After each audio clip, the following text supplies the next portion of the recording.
The period at Leavenworth, 1859 to 1876, shaped Richard Wetherill's character. His mother worried constantly over her large family, wondering how she would keep her children clothed and fed on her husband's small earnings. As the eldest son, Richard felt it was his duty to give what help he could.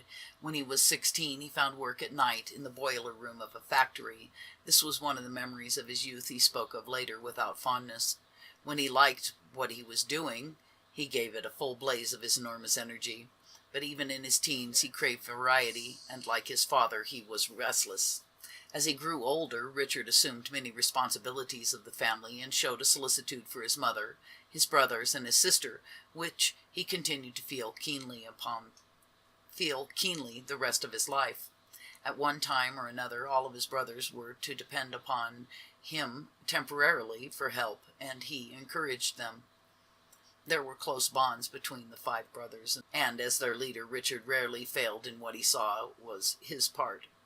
The Wetherills moved from Fort Leavenworth to Joplin, Missouri in 1876. They had been living in Joplin about 3 years when Benjamin Wetherill, his health and his resources both failing, heard rumors of fortunes in the silver fields of Colorado. Alone, he went to the mining camp at Rico, and then, almost at once, sent for Richard. The prospects appeared good, but the father wanted his son's opinion and his help. Richard, then 21, joined him, and the rest of the family followed soon after. Perhaps the Wetherills mined some silver, but if they did, it was not long before this became a dispirited effort. If fortunes were being made, they were not being made by anyone the Wetherills knew. In the same year, 1879, they packed their wagons and moved again.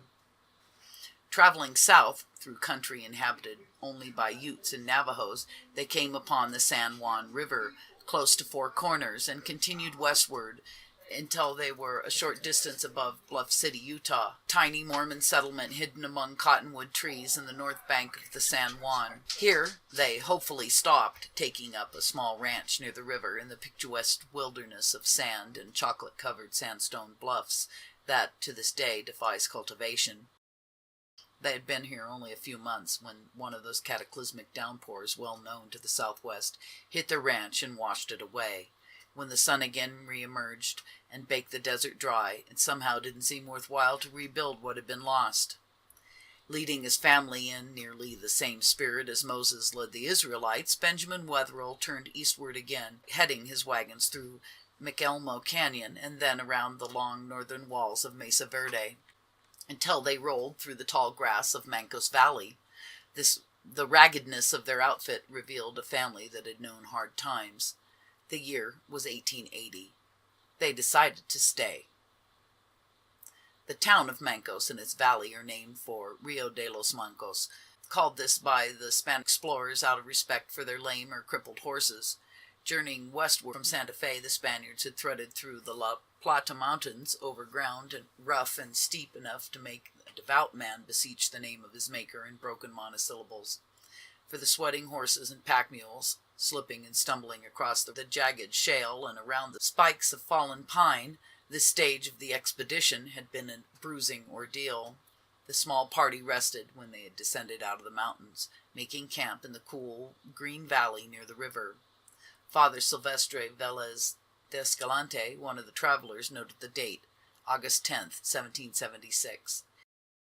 It appears as a brief entry made along the trail taken by Father Francisco Anastasio Dominguez and Velez de Escalante and their 8 companions in their search for a serviceable route from New Mexico to Monterey and the missions along California coast. Except that the water is cold, even in August, Father Escalante may have found the stream a nice one to wade and to bathe in. From the valley of the Mancos, the Spaniards turned their eyes to Mesa Verde's up-thrusting tableland, rising some 8,000 feet above the level of the sea and 1,500 feet above their heads. This block of pale yellow sandstone forms a sheer cliff for 15 miles along the Rio Mancos, while its northern abutment measures some 12 miles from east to west. From the mesa's craggy northern point, the Rio Mancos is a twisting thread of blue silk, the green and yellow valley floor, a smooth patchwork, horsemen on the Spanish trail, a mere pinpoint of toiling motion. The travelers did not stop to explore the tableland and the myriad of canyons thrusting into its dark green heart. An earlier wayfarer, his name uncertain, had called it Mesa Verde. Ute Indians who roamed the region watched this and later parties of Spaniards with suspicion. So long as the bearded mouths kept moving, the Utes exacted no more than a burro, an ox or two, or a few horses. They were more interested in maintaining warlike relations with the Navajo and the Hopi to the south. Traveling with topographical survey party of Captain J.N. McComb, an expert geologist, Professor J.S. won distinction as the first white man, so far as is known, to climb to the top of Mesa Verde. This he did near the northern promontory called Point Lookout in 1859, enjoying the view and the breeze through his beard. But officially he noted only that the Mesa sandstone formation was of the Cretaceous period. A geologist of sorts himself, John Moss was more a specialist in rock-embedded veins of gold than in ancient masonry. Prospector Moss and his burro ambled into the valley of Mesa Verde in 1873, his object gold, or failing that, silver. A smarter man than some who followed, John Moss gave a bag full of trinkets to the Utes, assured them that his habits were amiable, and in return was granted 25 square miles of the foothills of the La Patas, where he could search for precious ore without interference. Apparently, the small land grant was unproductive, for Moss soon strayed from it, searching southward through Mancos Valley into the deep gorges of Mancos Canyon. Here he noticed, without much interest, a few small cliff houses clinging to the canyon walls far above. Whatever the importance he attached to it, his discovery of the ancient dwellings became known. In 1874, he agreed to guide the William Henry Jackson party down Mancos Canyon to the cliff houses. Among these was a small ruin high up in the west wall, which Jackson enthusiastically climbed to, photographed, and named Two-Story House, the first in Mesa Verde to be identified. Jackson at this time was beginning to win a reputation as the most noted photographer of the unexplored West. He had abandoned his studio in Omaha, Nebraska 4 years before to join Ferdinand Vanderveer Hayden, professor of geology at the University of Pennsylvania, in a survey of the Rocky Mountain regions financed by the Interior Department. The Rockies were then as unknown to the outside world as the middle of Tibet.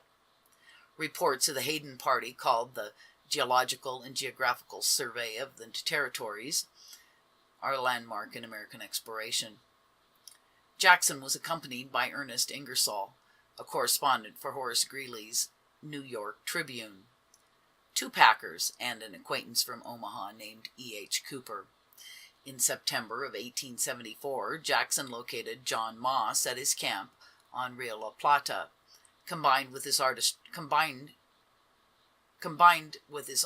as a photographer, Jackson had a talent for observation, contributing to an 1876 publication of the Hayden Survey, the first report of cliff dwellings in Mesa Verde. This he was able to do after John Moss led his party through Mancos Canyon. Few men surpassed Jackson for audacity in challenging the roughest trails, the most impregnable heights. But even he found the winding gorge of Mancos hard going. "The banks," he wrote of the river, "are perpendicular, so that it was extremely troublesome matter to cross. Added to the difficulties was the thick matted jungle of undergrowth, tall reedy grass, willows, and thorny bushes. The current is sluggish, and the water tinged with milky translucency gathered from the soil. The bottom is gravelly, but is covered to a depth of 2 or 3 feet with very soft and miry mud. In every turn were deep pools." The year following Jackson's trip, another member of the Hayden Survey explored the region. W.H. Holmes, a geologist who later became chief of Smithsonian Institution's Bureau of American Ethnology, reversed Jackson's route in 1875 by working north through Mancos Canyon from a point on the San Juan. He did little more than re-examine the mounds and the small cliff dwellings, Jackson had reported, but once emerging in Mancos Valley, Holmes swung west around the northern face of Mesa Verde, and in McElmo Canyon found a number of large ruins. Among these was a triple-walled tower situated on a low bench within a mile of the main McElmo, and near a dry wash that enters that stream from the south. Like Jackson, Holmes believed that all prehistoric ruins in Mancos Canyon lay west of the river, and that none was to be found in branch canyons to the east. Jackson also explored this general region a second time in 1875, and Holmes returned in 1876 to search for ruins on Rio La Plata and San Juan. The next year, Jackson came back for his third and final survey of the area.